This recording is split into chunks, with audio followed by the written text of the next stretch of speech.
શરીરમાં આવી પણ ન શકે, આખું શરીર છિન્ન ભિન્ન કરી નાખ્યું છે. એવો તડફડે 5 દિવસ સુધી તડફડ્યો. કેટલા દિવસ? ખાલી આંખના ડોળા હલતા હતા, સગાવાલ્યા કરગડતા હતા.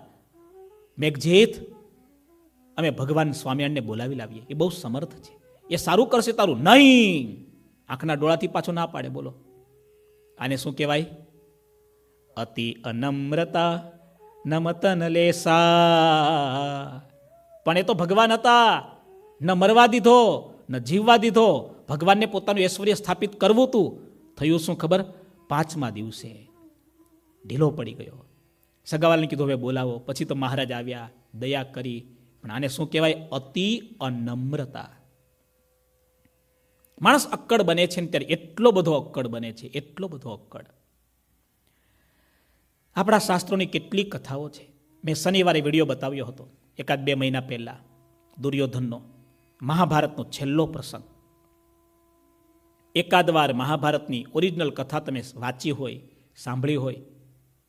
અહંકાર કોને કહેવાય, અહંકાર કેટલો કાતિલ છે તમને ખબર પડી જાય. વાલા ભક્તો, અહંકાર વિશે હમણાં થોડા દિવસથી વાંચવાનું થાય. રજોગુણમાં જાજુ આગળ પણ મદ આવ્યો હતો. આ પાછો અક્કડપણું, એ પણ અહંકારનું સ્વરૂપ છે. વારંવાર વાંચવાનું થાય છે ને. આપણા ભારતના ધર્મગ્રંથોમાં જેટલું લખ્યું છે ને એટલું જ અત્યારે સારા સારા આપણા દેશના કે વિદેશના ચિંતકો, થિંકરો બધા જ આના ઉપર બહુ ભાર મૂકે છે, બહુ જ ભાર મૂકે છે. મેં વાત કરી હતી ને, તમે સહેલા બની જાઓ તો તમારા બધા કામ સરળ બની જશે. તમે સરળ બની જાઓ. આપણે અક્કડ છીએ એટલે આપણને શું લાગે? ભાર લાગે છે, દુઃખ લાગે છે, સ્ટ્રેસ લાગે છે, ટેન્શન લાગે છે. આ નાનો બાળક ક્યારે સ્ટ્રેસમાં જોયો? કેમ? સરળ છે. કેવો છે? એને ખુરચી બેસારો તોય, નીચે બેસારો તોય, સન્માન કરો તોય, અપમાન કરો તોય. તમે 4 છોકરાને બેસારો, એકને ઠપકો આપો, અર્જુનને કેન્ડી આપો, તો નક્ષને ખોટું લાગે છે? બાળક છે, કદાચ ખોટું લાગે રડી લેશે, 2 મિનિટ પાછું હસવા લાગશે. જોયું ને તમે? એ ભૂલી જાય છે, જતું કરે છે કે નહીં? પણ એ જ દીકરો મોટો થાય એટલે બધું શરૂ થાય છે. ઘણી બધી વાતો છે, પણ યાદ રાખવા જેવી 8 વાત મેં સિલેક્ટ કરી હતી. આજે આપણે બતાવી દઈએ. ભગતજી બતાવજો. બહુ સરસ 8 વાત છે. એક અંગ્રેજીમાં અત્યારે બહુ લખાય છે, બોલાય છે, માય વે ઓર હાઈવે. અહંકારનો કાતિલ સ્વરૂપ છે. હું જ સાચો, બાકી આખી દુનિયા ખોટી. વાત સાચી ને? એટલીસ્ટ માણસે એવું તો રહેવું જોઈએ કે હું પણ સાચો ને તું પણ સાચો, તું તારા રસ્તે સાચો, હું મારા રસ્તે. એટલું જ રહેવું છે.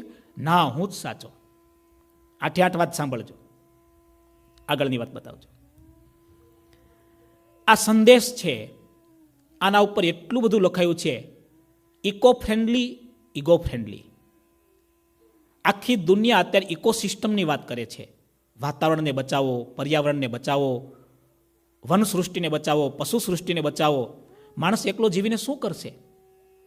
એક માણસને જીવવા માટે મિનિમમ 10 ઝાડની જરૂર છે. 10 ઝાડ આસપાસ હશે તો એ આપણા કાર્બન ડાયોક્સાઇડને ઓક્સિજનમાં પરિવર્તિત કરે છે. એક માણસને જીવવા માટે મિનિમમ 10 ઝાડની રિક્વાયરમેન્ટ છે. પણ આજનો માણસ પોતાની ઈચ્છા પૂરી કરવા માટે ઝાડને કાપશે, પશુને કાપશે, માણસને કાપશે. વાત સાચી કે નહીં? ઈગો ફ્રેન્ડલી થઈને જીવે છે. જો તમે, ઈગો ફ્રેન્ડલી. હું જ સર્વે સર્વા છું, આ બધું મારા માટે છે. ઈગો સિસ્ટમથી નહીં, આપણે ઇકોસિસ્ટમથી જીવીએ. આ સૃષ્ટિમાં બધાને જીવવાનો અધિકાર છે. મારે સારું જીવન જીવવું હશે ને તો બીજાના જીવનની મારે પણ જરૂરત પડશે. મારે કોઈની જરૂર નથી. આ અહંકાર છે. અને સમય આવે ને તો ધૂળની પણ માણસને જરૂર પડે છે. આ અનુભવ છે. અને તમે જાણો છો, અહંકાર ઉપર અનુભવનો હંમેશા વિજય થયો છે. માટે ભગવાન સ્વામિનારાયણ એટલા માટે કહેતા, દાસના દાસ થઈને જે રહે સત્સંગમાં.